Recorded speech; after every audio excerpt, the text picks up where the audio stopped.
Last video में हमने determinants बताया था। अब डिफाइन करते हैं प्रॉपर्टीज ऑफ डिटरमिनेंट्स, यानी डिटरमिनेंट्स की प्रॉपर्टीज़ क्या हैं। फर्स्ट प्रॉपर्टी है, if each element in a row और in a columns of a determinant is zero then the value of whole determinant is zero. इसका मीन्स क्या है, कोई भी एक रो में या किसी भी एक कॉलम्स में अगर जीरो होते हैं तो डिटरमिनेंट की वैल्यू क्या होगी, जीरो होगी। आप लोग डायरेक्ट जीरो कर सकते हैं। कैसे, A11 A12 A13 0 0 0 हमने क्या किया, सेकंड रो में आपका सारे जीरो ले लिए, और A31 A32 A33। तो आपको इसे सिंप्लीफाई करने की ज़रूरत नहीं है। ऐसे दबाया, फिर ऐसे किया, मल्टीप्लाई किया, इस तरह से मल्टीप्लाई हमने लास्ट वीडियो में किया था। तो आपको डायरेक्ट आपको आंसर क्या आएगा, जीरो आएगा। हम सिंप्लीफाई करना चाहते हैं तब भी जीरो आएगा, लेकिन ऐसा करने की ज़रूरत नहीं है। इस टाइप का कोई क्वेश्चन आता है, जीरो हो सकता है कि C1 में यहाँ जीरो, इस प्लेस पर जीरो, इस प्लेस पर जीरो हो, तब भी आपका क्या होगा, जीरो। यानी किसी भी रो में या किसी भी कॉलम्स में जीरो, तो वो क्या होंगे, जीरो होंगे। सेकंड प्रॉपर्टी है, if each element on one side of the if each second property, if each element on one side of the principal diagonal of determinant is zero then the value of whole determinant is product of its diagonals. इसका means क्या है, यानी आपका diagonal क्या होता है, principal diagonal. ये diagonal है A11 A22 A33, हो सकता है इस टाइप से। तो इन्होंने कहा कि प्रिंसिपल डायगोनल के नीचे के एलिमेंट सारे जीरो हों, या ऊपर जीरो हों या नीचे जीरो हो सकता है। इस तरह से भी होता, तो इसके ऊपर वाले एलिमेंट जीरो हों, तो उसकी वैल्यू जो होती है वो A11 A22 A33 होगी, यानी A11 A22 A33 हमने ले लिया। अब ये प्रिंसिपल डायगोनल, इसमें A1 B2 C3, यानी इसके ऊपर के 1 और 0 0 है, तो इसका वैल्यू क्या होगी, A1 into B2 into C3। आपको सॉल्व करने की ज़रूरत नहीं है। A1 इंटू B2, यानी आपको ये देखना है कि ये कोई डायगोनल है, इसकी डायगोनल के ऊपर वाले एलिमेंट या नीचे वाले एलिमेंट, या इस तरह से हो सकता है डायगोनल, तो इसके ऊपर वाले या इसके कोई भी जीरो हों तो क्या होंगे, उसके मल्टीपल ऑफ डायगोनल्स होंगे। थर्ड प्रॉपर्टी है, if the value of determinants remain unchanged if its row and column are the interchange. यानी इसका मीन्स है, हम रो और कॉलम को इंटरचेंज कर दें तो उसके डिटरमिनेंट की वैल्यू पर कोई इफेक्ट नहीं पड़ेगा। इस तरह से हम ट्रांसपोज कर सकते थे, A डैश इक्वल टू हम A आता है, तो ये क्या होता है, सिमेट्रिक मैट्रिक होती है। तो यहाँ डिटरमिनेंट में कोई वैल्यू का इफेक्ट नहीं पड़ेगा। सपोज कीजिए कोई भी डिटरमिनेंट थी, इसका मैंने ट्रांसपोज कर दिया। ट्रांसपोज यानी A डैश किया, A11 A1 A2 A3 B1 B2 B3 transpose कर दिया, तो भी इसकी वैल्यू सेम रहेगी जो पहली थी। प्रॉपर्टीज 4 है, इफ़ एनी टू रो और कॉलम्स, यानी कोई भी दो रो या दो columns of the determinant are interchange, यानी उन दोनों को हम इंटरचेंज करते हैं, then the value of determinant change by minus sign. तो डिटरमिनेंट की जो वैल्यू चेंज होगी विद माइनस साइन के साथ होगी, बट आंसर वही रहेगा। सपोज कीजिए हमने कोई भी डिटरमिनेंट लिया, tell equal to A1 B1 C1 A2 B2 C2 A3 B3 C3। अब मैं चेंज कर रहा हूँ C1 को C2 में, यानी ये C1 इंटरचेंज का साइन है, ये इधर भी एरो लग रहा है, इधर भी एरो लग रहा है, तो C1 इंटरचेंज तो C2, यानी इन दोनों को हम चेंज कर रहे हैं, तो माइनस साइन आगे आ जाएगा। ये माइनस साइन ले लिया तो क्या गया, B1 B2 B3, यानी C2 के प्लेस पर C1 आ जाएगा, और C1 के प्लेस पर C2 आ जाएगा, और C2 के प्लेस पर C1 आ, क्या हो जाएगा, ये वाला B1 B2 B3 A1 A2 A3 C1 C2 C3, but ये माइनस साइन है। जिस तरह से हम किसी भी कितने भी चेंज करें, या तो रो करें या कॉलम करें, जितने बार इंटरचेंज करेंगे उतनी बार माइनस का साइन आएगा। सपोज कीजिए मैं अगेन इसे चेंज करता, अब मैं चेंज करता, इन दोनों को चेंज करता, तो फिर अगेन माइनस आ जाता, ऑलरेडी पहले से माइनस लगा हुआ है, तो ये क्या हो जाएगा, आपका प्लस हो जाएगा। इस तरह से कंटिन्यू चलता रहेगा। नेक्स्ट है, if two parallel lines, parallel यानी सेम, रो और columns of determinant are identical, same, यानी वो दोनों सेम होती हैं, then the value of determinant is zero. यानी पैरेलल लाइंस का मीन्स है सेम होना। सपोज कीजिए कोई भी एक एग्जांपल है, 2 3 5 -1 5 6 2 3 5। तो हमने क्या किया, इसमें आप देखो, इसमें ये 2 ये 2 ये 3 ये 3 ये 5 ये 5 कैसे हैं, यानी आपका first row and third row दोनों कैसे हैं, सेम है, तो आपको डायरेक्ट आंसर क्या आ जाएगा, जीरो आ जाएगा। और एग्जांपल लेते हैं हम, 3 3 -1 5 5 2 6 6 3। अब इसमें ये C1 और ये C2 दोनों कैसे हैं, सेम है, देन इसकी डायरेक्ट वैल्यू क्या आएगी, जीरो आएगी। हम सिंप्लीफाई भी कर सकते हैं, नो प्रॉब्लम, बट ये कंडीशन है इसकी, अगर ऐसा होता है तो आपको डायरेक्ट लगाना है, फिर लिख देना है C1 इक्वल टू C2, यानी दोनों सेम है, या फिर लिख देना है R1 इक्वल टू R3, दोनों सेम है, then the value of determinant is zero. Next property है, if each element of row और column of a determinant is multiply by the same number of K, किसी भी रो में या किसी भी कॉलम में हम किसी भी एनी कांस्टेंट से मल्टीप्लाई करते हैं, then the value of new determinant is K times of the original determinant, यानी हम उस डिटरमेंट की वैल्यू को सॉल्व करें और उसमें मल्टीप्लाई के कर दें तो वो दोनों सेम आती हैं। सपोज कीजिए हमारे पास कोई भी डिटरमेंट है A1 B1 C1 A2 B2 C2 A3 B3 C3। अगर इसके लिए मैं सिंप्लीफाई करता हूँ, A1 दबा लिया, फिर इस तरह से क्रॉस मल्टीप्लाई, B1 इस तरह क्रॉस मल्टीप्लाई, इस तरह से पहले कर सकते इक्वल टू एनीथिंग, कुछ भी आ गया। और दूसरा केस मल्टीप्लाई बाई के इन द सेकेंड रो, अगर इस सेकेंड रो में किया, यहाँ इसने मैंने सेकेंड रो में किया, आप किसी में भी कर सकते हैं। तो A1 B1 C1 second row में करेंगे तो के A2 B K2 C K2 ये आ जाएगा, के A2 B के B2 C K2 और ये A3 B3 C3। तो आपका जो हमने के से मल्टीप्लाई किया है और इसकी जो वैल्यू आएगी वो ये आ जाएगी के इंटू डेल, यानी इसकी जो वैल्यू आएगी इसकी में डायरेक्ट हम के से मल्टीप्लाई कर दें और इसे सिंप्लीफाई करें, दोनों के आंसर क्या आएंगे, सेम आएंगे। ये नोट कर लेना, डिटरमेंट ऑफ के इंटू ए, डिटरमेंट तो के रेस टू एन इंटू, यानी जो एन है वो आपकी किस ऑर्डर की है, 2/2 की है, 3/3 की है, जितनी बाई जितने की होगी हम इस तरह से हम सिंप्लीफिकेशन कर सकते हैं। ये भी इंपॉर्टेंट है, MCQ के लिए आता है, ये इंपॉर्टेंट है MCQ के लिए। तो डिटरमेंट ऑफ स्क्यू सिमेट्रिक, यानी स्क्यू सिमेट्रिक मैट्रिक की बात करते थे, वहाँ स्क्यू सिमेट्रिक मैट्रिक क्या होती थी, ए डैश, यानी स्क्यू सिमेट्रिक क्या मैट्रिक क्या होती थी, A dash equal to minus A आना चाहिए। बट यहाँ कह रहा है the determinant of skew symmetric matrix of odd order, यानी skew symmetric matrix odd order की होती है, इज जीरो, तो उसका डिटरमेंट क्या आएगा, जीरो, यानी और A dash equal to minus A dash, ये स्क्यू सिमेट्रिक मैट्रिक थी। बट ये कंडीशन आपको याद रखनी है, MCQ में आ सकता है। The determinant of skew symmetric matrix of odd order always क्या होता है, जीरो होता है।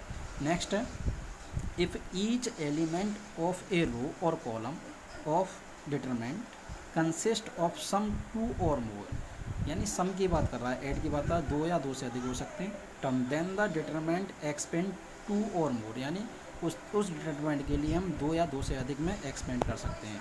इसे हम हिंदी में बंटवारा बोलेंगे। देखो कैसे, A1 D1 B1 C1, ये हमने इस तरह से ये मैट्रिक ली, हम इसको बंटवारा कैसे कर सकते हैं। देखो ये सम हो रहा है, हो सकता है इसमें भी हो सकता है इसमें भी हो, अगर नहीं हो एक में भी हो सकता है, दो में भी हो सकता है। तो हम करेंगे कैसे इसे, A1 A2 A3, यानी ये वाला लिए, फिर B1 B2 B3 C1 C2 C3 plus यानी अब इसका जो सम हो रहा था वो लेंगे, ये वाले एलिमेंट रहेंगे केवल ये D1 D2 D3, और ये वाले दोनों एलिमेंट क्या रहेंगे, यानी C2 और C3 क्या रहेंगे, सेम रहेंगे। तो ये D1 D2 D3 B1 B2 B3 ये आपके सेम रहेंगे, तो हम इसे बंटवारा ही बोल सकते हैं। ठीक, ये प्रॉपर्टी 8th वाले भी इंपॉर्टेंट था। The sum of the product of any row और कॉलम, यानी the sum of product of any row और column with the cofactor of the corresponding element, यानी कोफैक्टर लें और करस्पॉन्डिंग एलिमेंट लें of the sum other row it's zero. कैसे, suppose कीजिए del equal to, हमने ये आपके कोई भी डिटरमेंट दिया, अब देखो ये इसका एलिमेंट है A11, इसके कोफैक्टर हम कुछ भी ले लो, यानी इसी का A11 तो A21 ले सकते हैं, ये हमने क्या लिया A11 A31 ले लिया, यानी ये क्या है, A कोफैक्टर है, A11 into A31 plus A12 लिया है तो ये लेना सेम लेना पड़ेगा, A12 into A32 capital A तो ये कोफैक्टर है, प्लस A13 इंटू A33, यानी कैपिटल A रिप्रेजेंट कर रहा है कोफैक्टर और स्मॉल a जो है वो एलिमेंट है, और इन तीनों का प्रोडक्ट करें और ऐड करें तो आंसर क्या आएगा आपका, जीरो आएगा। अब NCERT का एग्जाम्पल नंबर 15 है, ये NCERT एग्जाम्पल नंबर इम्पोर्टेंट है। क्या कहता है, if X Y Z are the different element है या नंबर है, ये कह लिए, and del equal to x square 1 plus x cube y square 1 plus y cube z square 1 plus z cube equal to zero, then so that 1 plus x y z equal to zero. तो हम इसको solve कैसे करेंगे, ये आपकी determent थे, equal to zero ले लिया। अब देखो इसमें 1 plus x cube 1 plus y cube 1 plus z cube, तो मैंने बोला था इसमें बंटवारा अप्लाई कर दीजिए। बंटवारा किस तरह से अप्लाई करेंगे, x square 1 y square 1 z square 1, देखो एक्स स्क्वायर ये वाला 1, फिर प्लस, तो ये C1 और C2 सेम रहेंगे, x y z x square y square z, और क्या बनेगा यानी x cube y cube z cube equal to zero. अब हम क्या करेंगे, इंटरचेंज, हमें इंटरचेंज किस तरह से करना है, देखो अब हमें कैसे मालूम पड़ा इंटरचेंज करना है, एक तरह से हम थिंकिंग करेंगे। देखो ये x square y x cube है, अगर मैं इसमें से R1 में से एक्स कॉमन ले लेता हूँ, वाई कॉमन ले लेता हूँ, जेड कॉमन ले लेता हूँ, यहाँ वन आएगा, फिर यहाँ एक्स आएगा, तो सेम ये वाला 1 इसके प्लेस पर होना चाहिए, तो मैंने इंटरचेंज कर दिया, C1 इंटरचेंज C2 C3 यानी इसे और इसे चेंज कर दें। देखो माइनस आना आ गया तो ये 1 x square y square z square, और ये वाला एक्स वाई कहाँ जाएगा, थर्ड वाले पे, एक्स वाई जेड प्लस, इसमें नो चेंज, ये एज इट इज रहेगा। अब इसमें इंटरचेंज करेंगे C2 इंटरचेंज C3, यानी इन दोनों को इंटरचेंज करेंगे, और इसमें से हम कॉमन लेंगे, common in R1 x, R2 y and R3 z. देखो हमने इन दोनों को इंटरचेंज कर दिया, तो यहाँ माइनस था पहले से, यहाँ प्लस हो गया, तो 1 एक्स वाई जेड, एक्स का वाई का जेड स्क्वायर, और प्लस एक्स वाई जेड, मैंने इसमें से x common, y common, z common ले लिया, तो यहाँ 1 एक्स वाई जेड, एक्स का वाई स्क्वायर इक्वल टू 0। अब देखो ये वाला डिटरमिनेंट और ये वाला डिटरमिनेंट सेम हो गया, तो कॉमन ले सकते हैं, ये वाला डिटरमिनेंट कॉमन ले लिया, तो इसके प्लेस पे क्या बचेगा, 1 plus x y z equal to 0। इस डिटरमिनेंट को आप 0 में मल्टीप्लाई कर दी तो ये 0 हो जाएगा, 1 plus x plus y plus z equal to 0। ये आपका हैंड्स प्रूफ हो गया। अब नेक्स्ट है एंसेंट एग्जाम्पल है 16, ये मोस्ट इंपॉर्टेंट है, कई बार आता है, तो इसलिए हम किस तरह से करेंगे। देखो ये कह रहा है so that 1 plus A 1 plus A 1 1 1 1 plus B 1 1 1 plus C equal to A B C plus 1 plus 1 over A plus 1 over B 1 plus 1 over C, और A B C plus B C plus C A plus A B, ये proof करा रहा है। तो हम किस तरह से प्रूफ करेंगे, मैं डायरेक्ट करता हूँ। देखिए इस तरह इसमें हमें दिखाई दे रहा है कि 1, हम इसमें ये चेक करके चलेंगे हमें शो क्या करना है, ए बी सी को देखने के 1 plus 1 over A plus 1 over B plus 1 over, कैसे आएगा ये इंपॉर्टेंट है इसमें। तो किस तरह से आएगा, देखो R1 में से हम कॉमन ले लें ए, R2 में से कॉमन ले लें बी, R3 में से कॉमन ले लें सी, तो हम इसमें से ए इसमें से बी, इसमें से सी, तो मैंने ये लिख लिया। तो कॉमन लेंगे तो यहाँ ए बी सी कॉमन आ जाएगा। अब देखो इसमें से कॉमन लिया तो यहाँ से तो कॉमन आ नहीं सकता, तो डिवाइड में आएगा 1 over A plus 1 over A plus 1, जहाँ कुछ नहीं होता वो डिवाइड में जाता है, तो 1 ओवर यहाँ आ जाएगा, वहाँ 1 ओवर बी। इसमें से हमने बी कॉमन लिया तो 1 ओवर बी प्लस यहाँ भी 1 ओवर बी प्लस 1 ओवर ए, सेम 1 ओवर सी 1 ओवर सी 1 ओवर सी प्लस 1 ओवर सी। अब हम क्या करेंगे, हमें चेक करना है कि 1 plus 1 over A plus 1 over B plus 1 over C के लेके आना है। तो हम कैसे आएगा, देखो R1 tense to R1 plus R2 plus R3, यानी इस R1 में इन दोनों को हम ऐड करते हैं, यानी तीनों को ऐड करते हैं। किस तरह से, ए बी सी आपका ये था ही था। अब देखो 1 1 प्लस ए प्लस 1 अपॉन ए, इसे भी ऐड कर देंगे 1 अपॉन बी, इसे भी ऐड कर देंगे plus 1 upon C, same 1 upon A plus 1 upon B plus 1 plus 1 upon C, तो ऐसे सीक्वेंस मिल दिया 1 plus 1 upon A plus 1 upon B plus 1 upon, same इनमें ऐड करेंगे ये भी आ जाएगा, और ये आपका ये दोनों सेम रहेंगे 1 upon B plus 1 upon B 1 upon C 1 upon C plus 1। अब कॉमन इन, अब देखो ये तीनों सेम हो गए, तो R1 में से कॉमन क्या आ रहा है, common in R1 1 plus A plus 1 upon A plus 1 upon B plus 1 upon C. ठीक है, हमने कॉमन ले लिया इसमें से ए बी सी, क्या ए बी सी था ये 1 plus 1 upon A plus 1 upon B plus 1 upon C common ले लिया, तो यहाँ से 1 अपॉन बी, ये दोनों एज इट इज रहेंगे, नो चेंज। अब मैं क्या कर रहा हूँ, जब 1 1 1 हो जाए तो हमें क्या करना होता है, ये कंडीशन याद रखना है, कोई भी 2 0 बना लीजिए इसमें, या तो किसी में भी रो में या कॉलम में, जो आपकी चॉइस हो, रो में बनाइए या कॉलम में। चलिए हमने इसमें रो में क्या किया है, देखो C2 में से C1 लेस करूँगा तो यहाँ 0 हो जाएगा, और C3 में से C1 लेस करूँगा तो 0 हो जाएगा, यानी एक ही से करते हैं, ये इंपॉर्टेंट है। C2 tense to C2 minus C1 और C3 tense to C3 minus C1, तो यहाँ 2 लिख रहे तो 2 में से ही माइनस करो एक को, 3 है तो 3 में से ही सेम। अब देखो ए बी सी ये सेम, अब कैसे 1 में से 1 मान, ये आपका C1 आपका सेम रहेगा 1 ओवर बी 1 ओवर सी, 1 में से 1 माइनस किया 0, 1 ओवर बी प्लस 1 में से माइनस करेंगे माइनस 1 ओवर बी तो 1 बचेगा, 1 ओवर बी में से 1 ओवर बी माइनस करेंगे ये 0 आ गया। सेम कंडीशन 1 ओवर सी में से 1 ओवर सी करेंगे 0 आएगा, 1 over C plus 1 minus 1 over C, तो ये 1 आएगा। अब मैं इसे ओपन कर देंगे जिस तरह से, ये आपका सेम रहेगा। ओपन किस तरह से करेंगे, इसके अकॉर्डिंग, ये आपका 1 ये आ गया, ये दबाया, इसका मल्टीप्लाई 1 में किया, इसका मल्टीप्लाई माइनस 0 माइनस, फिर माइनस आएगा, ये 0, ये दबाया, इसका मल्टीप्लाई इसमें, इसका मल्टीप्लाई करेंगे ये 0 प्लस ये 0, ये दबाया 0 का मल्टीप्लाई इसमें, इसका मल्टीप्लाई 1 ओवर सी, तो ये 0 ही आएगा, ये 0 0 आ गया तो 0 ही आएगा।